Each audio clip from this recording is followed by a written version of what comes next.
શિવેતર ક્ષતયે, કલ્યાણ સિવાયનું જે કાંઈ છે એ બધું જ નાશ પામે એવી ભાવના એ કાવ્યનો ગુણધર્મ છે.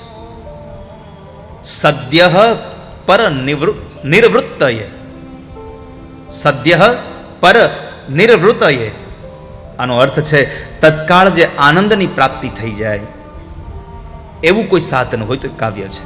આ ભાગવતની કથા સાંભળો તમે, તમારે 7 દિવસ રાહ ન જોવી પડે.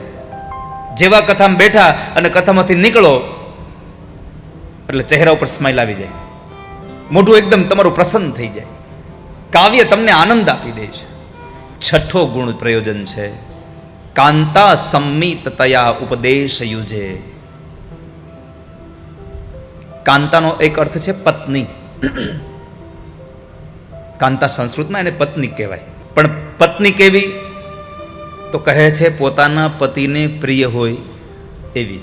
કાવ્ય પણ પત્નીની પ્રમાણે ઉપદેશ કરે તો આનંદ મળે, તો એનો ઉપદેશ આપણને લાગે. કાવ્ય છે ને પત્ની જેવો છે, ચા પીવડાવતી જાય અને કહેતી જાય. હમણાં ઓલા પણ ગયા હતા ને, હાડી બહુ સારી હતી.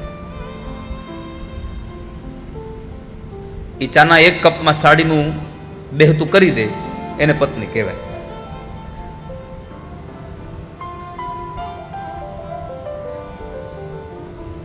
આનો અર્થ છે મૃદુભાષી. આપણે ક્યારેક ક્યારેક કોઈ કવિઓને સાંભળતા હોઈએ અને જ્યારે એ પોતાના લખેલા શેર જ્યારે રજૂ કરતા હોય ત્યારે આપણને આનંદ આવે કે વાહ વાહ, શું લખ્યું એને. તો પત્નીની માફક જે પ્રેમાળ ભાવ સાથે માણસને આપી દે એ કાવ્ય છે. વેદ ઉપનિષદ આ બધા તો પિતાજી જેવા આજ્ઞા કરે. કાવ્ય તમને મૃદુ ભાષાથી સમજાવે કે આવું કરાય હો. વેદ અને ઉપનિષદ કે આમ જ કરવાનું છે. સત્યમ વદ ધર્મમ ચર. વેદ સીધી આજ્ઞા કરે છે, ઉપનિષદ સીધી આજ્ઞા કરે છે, આમ જ કરવાનું છે. અને કાવ્ય છે તો શું કહે, આવું કરવું જોઈએ. બસ તફાવત આટલો છે. આમ જ કરો, આવું કરાય. તો અમે તમને ગમે શું, આવું કરાયો. તફાવત આટલો છે.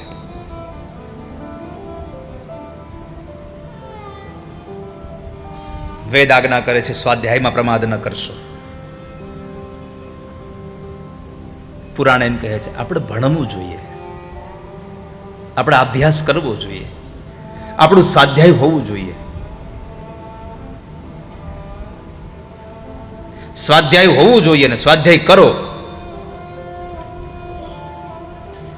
બેનો અર્થ સરખો જ થાય છે, પણ કહેવાની રીત અલગ છે. એ ભાઈ આમ જાવ નહીં, ભાઈ તમે અહીંથી આમ જતા રહેશો, બસ આટલી ભાવના છે. અને આ દુનિયામાં એક વાત યાદ રાખજો વાલા વૈષ્ણવ, જે કામ શસ્ત્રથી નથી થતું ને એ કામ પ્રેમથી થાય છે.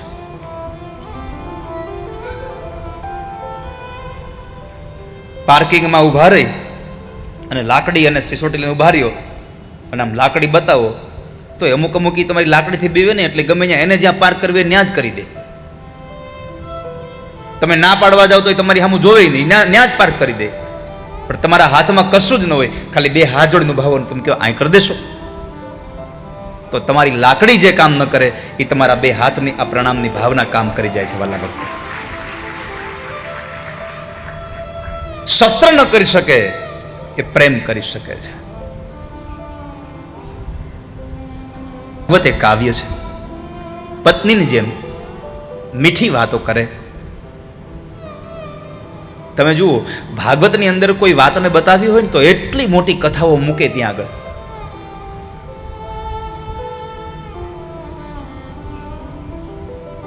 એટલા સુંદર સુંદર સંવાદો મૂકી દે, એટલા મોટા મોટા લોકોની વાતો મૂકે કે એ વાત સાંભળીને આપણને થાય કે આવું કરવું જોઈએ. હાલું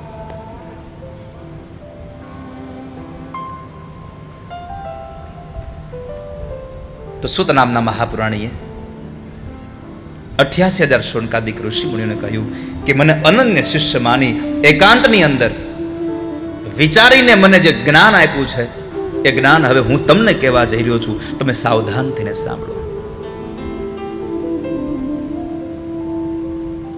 કે નારદે કથા શું કામ સાંભળી. એકવાર નારદ ફરતા ફરતા ફરતા બરાબર બદ્રિકાશ્રમમાં આવ્યા અને બદ્રિકાશ્રમમાં અંદર આવ્યા.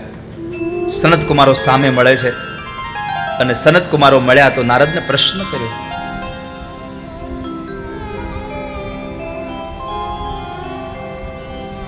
કથમ બ્રહ્મનદીન મુખઃ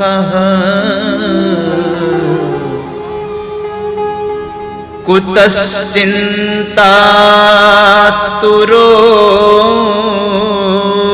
ભવાન ત્વરિતં કુત્ર કુતશ્ચાગમનં તવ. એક બ્રાહ્મણ, હે નારદજી,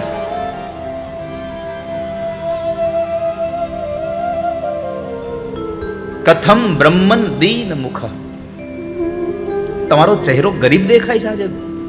એક ભગવાનનું નામ લેવા વાળો માણસ દુખી થાય. હરિકા દાસ કભી ન ઉદાસ. પરમાત્માનો ભક્ત ક્યારેય પણ ઉદાસ ન હોય. તમે ઉદાસ કેમ દેખાવ છો આજે? શું થયું તમને?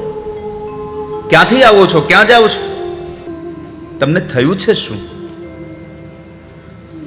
નારદજીએ કહ્યું, સાચું કહું, હું આ પૃથ્વીને બહુ સારી છે માની અને ધરતી ઉપર ગયો, પણ જ્યારે નજીક ગયો તઈ ખબર પડી કે આ તો દૂરથી ડુંગર રળિયામણા છે.